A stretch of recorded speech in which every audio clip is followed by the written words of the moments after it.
Schools. Thank you very much, Jim. And thank you for the opportunity, Senator Bull, to present today. I told Jim that I would give this presentation in 10 minutes. It's not the first time I've lied, but I'm going to try to keep close to it. There are a number of slides here. I'm going to move through them quickly because we are under some time constraints. I'm going to tell you briefly about the issues that we face with our schools in Yonkers, what we've been considering doing, what brought us to P3, how we envision the P3 structure, why the P3 structure I think will be good for us, good for the community, good for contractors, and good for labor. 38 school buildings in Yonkers, 36 are unsatisfactory according to state mandated criteria. We have been trying to repair them. We've been trying to repair them the old-fashioned way, using the bonding method that the city will do for us. A $300 million problem 5 years ago, after $110 million of repair, has become a $500 million problem. That means we are not repairing the buildings faster than they are decaying. We cannot continue doing it the way we're doing it. The buildings are falling apart around our kids. In addition to decrepit buildings, we need seats. We are growing in enrollment. We are already over 4,000 seats short in the district. By 2020, we will need an additional 3,000 seats. That means by 2020, we will be over 7,200 seats short in Yonkers.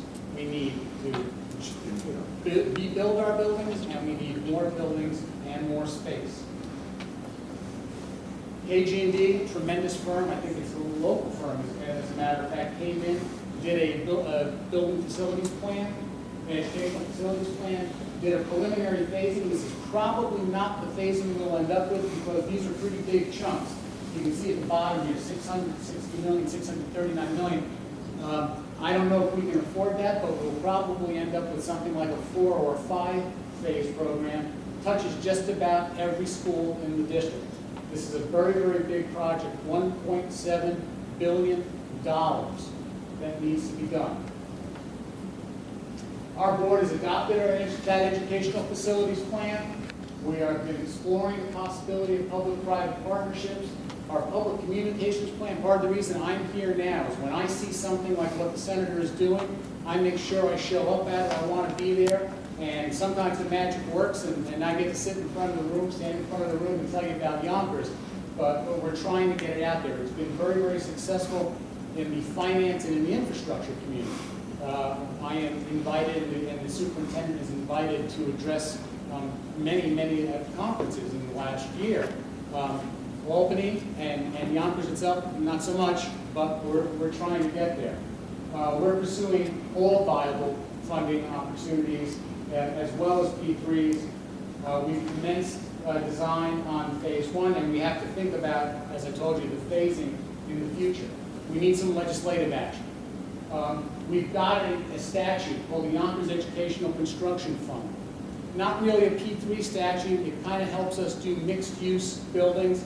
So, you put a school at the bottom of a luxury condominium. That might work on a one-off project, but there are only so many luxury condominium buildings that Yonkers can support. I don't think it can support 36 of them. So we might be able to use that in some one-off situations, but that's not the overall plan. We're going to need some kind of overall statutory authorization, something that speaks to social infrastructure projects as distinct from the transportation bill that was handed out to us. Some other issues that we've discussed in past roundtables, private equity may need some comfort. We're going to need to backstop some of these to show them that their investment in us is good. That may be that we give the availability payment, which I'll discuss briefly as we go on, although it's been discussed before, give the availability payment the same priority as general obligation debt. Or there might be an outright New York State guarantee of payment if there was some kind of a default on the part of Yonkers.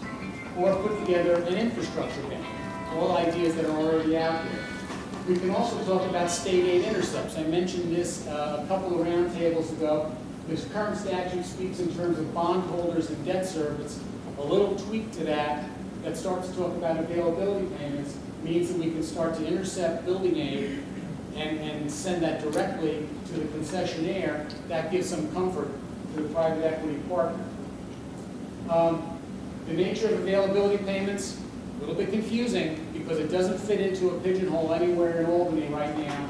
So getting building aid for the availability payment we make would be impossible at this point. So we need some legislation that would address that. There's some stakeholder confusion about what we're trying to do. People don't completely understand the difference between partnership and privatization. I'll show you in a future, in another slide, more graphically, but we're not giving up control of the buildings. We're not giving up control of the instructional program. What we're giving up are the things that we don't do very well, which is huge construction projects. That's not what we're in business for. We're in business to provide instruction to children, not to take on huge construction projects. A lot of the other P3s that we've talked about have alternate or external revenue sources, tolls, for example. That's the reason why sometimes this P3, hard to grasp at first, that availability payment, you know, and I know that in the Controller's Office issued a memo several months ago that didn't even discuss the availability payment line, you know, and was somewhat concerned about what happens to tolls. Jim asked me to take a little bit of time just to talk about labor issues. When we embarked on this plan, one of the things that we were concerned about is that existing maintenance staff in the buildings might lose their jobs.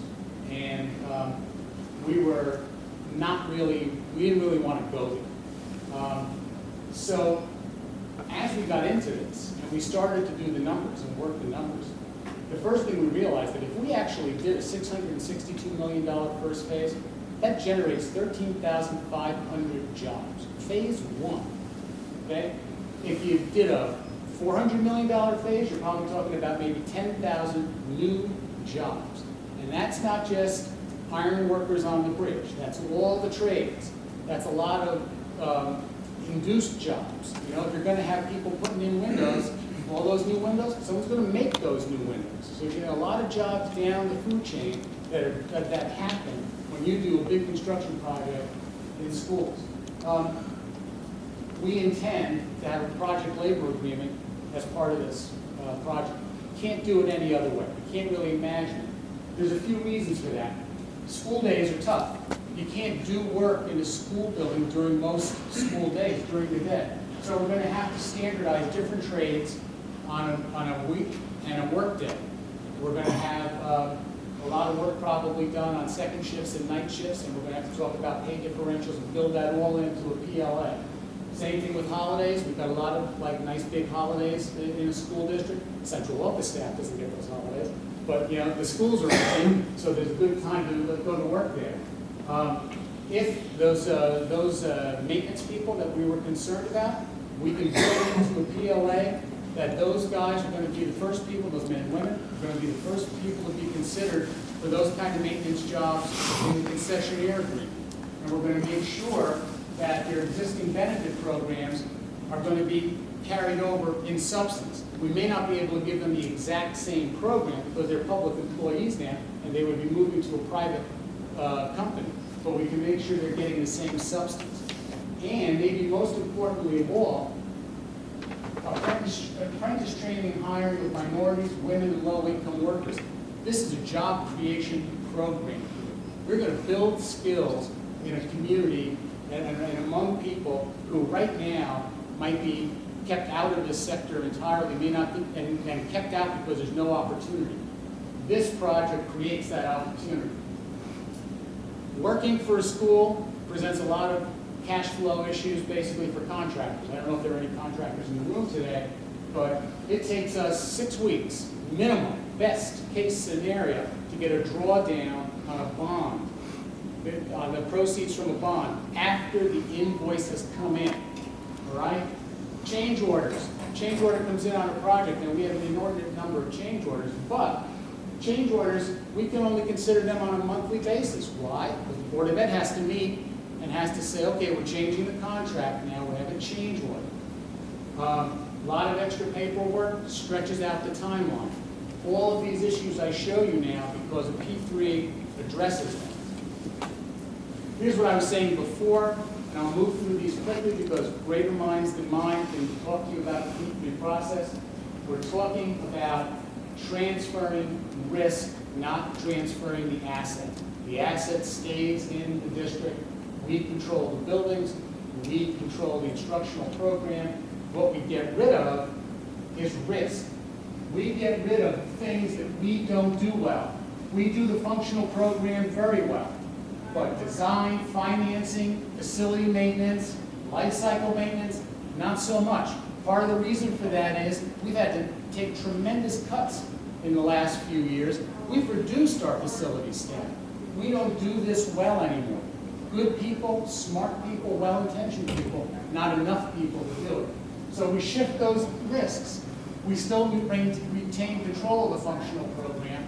We know what we want these buildings to do. We know what we want the outputs to be. But get rid of these risks, okay? Move them over to the private sector who does it better than us and does it more cheaply than us. And where the arrows are pointing to are places where we can find particular value for money, which is a term of art in the P3 language. Basically, and I'll show you in a second, but value for money means that you're doing it already and you can shift it over to the private sector. There's a value attached to it. You're going to save some money there, and that's the value for money. This is just a spectrum of P3s. Lots of ways you can do a P3. The extreme left-hand side, design, bid, build, milestone payments, public funds, where we are now. The highlighted graph is where we think we want to be, a design, bid, build, finance, and maintain with an availability payment and funding from private equity. This is the value for money, basically, that I was talking to you about. When it comes down to straight financing, probably not a tremendous amount of savings, if any. It's hard to beat municipal bonds, even Yonkers municipal bonds. When you get up to the shifting the cost of what we're spending now on contracted services and what we're spending now on facilities and maintenance, that's where the private sector does it better than us. That's where we can save a little money. But it's not all rosy. We're not spending enough money now. That's why we got into the trouble that we're in. So any P3 that we do, even though we're going to be doing it in all likelihood at less cost than a typical public project with typical public financing and building, we still have to get into that green sector. We're underspending, so we're going to need some additional revenue from some sources to help this P3 work. This is a typical P3 model. This is something that contractors, I told you before about the contractors and late payments and then not, getting paid on time and in a timely way. Yonkers Public Schools would make an availability payment to a special purpose vehicle. In this case, it's called a concessionaire. Okay? The contractors deal with the concessionaire. They don't have to wait for the Board of Education to meet. They don't have to wait for a drawdown on the bond when they complete their work. They have a contractual relationship with the concessionaire. Great, Joe. Where does the money come from for the availability payment? State funding. Yonkers happens to have a property tax. Yonkers has a sales tax. Yonkers also one of the cities in New York State has an income tax. Yonkers also is one of the few cities in New York State that has a racino sitting on it. There are places we can go to find whatever extra money we may need to support that availability payment. This is exactly the same chart, but with this little addition down here to show that even though we do P3, we can still do some bonding if we need to for one-off projects. We need to build a wall, we need to build a sidewalk or something like that. We may not need to plug into the entire P3 process, but we might be able to run along here and still have the contractor leverage some of the efficiencies we've already realized with the P3. Like I said before, you put the P3 in, cash flow issues to the contractor disappear. Waiting for change orders, board, gone. As in the paperwork and the timeline, it gets cut down significantly. I'm not going to read this whole slide. This is the last one, Jim. But the bottom line here is really the last line. You build good schools, you create good jobs, you make stronger communities. That means more people want to work and want to live in Yonkers and in New York State. This is economic stimulus that sticks, and it does what it's supposed to do, rebuilding these schools. Thank you for the opportunity, sir. I don't know how I did on time, too.